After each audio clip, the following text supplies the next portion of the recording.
પરિયો પિત્તળ તપી ગયો આટલા ટાઈમમાં કોઈ દી બોલ્યો?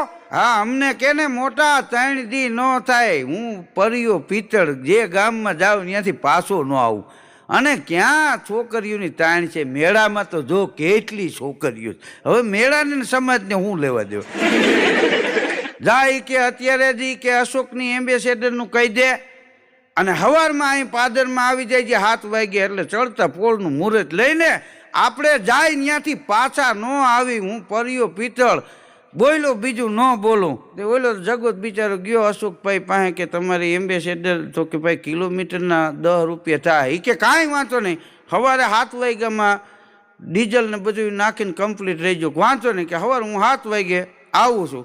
તે જગો બિચારો સવારે વહેલો ઉઠીને નાહ્યો ધોયો ને માથામાં તેલ બેલ નાખ્યા અને અશોક એમ્બેસેડર વાળાને ઘીરે ગયો, બેસી ગયો ગાડીમાં કે લઈ લે પાદરમાં. કે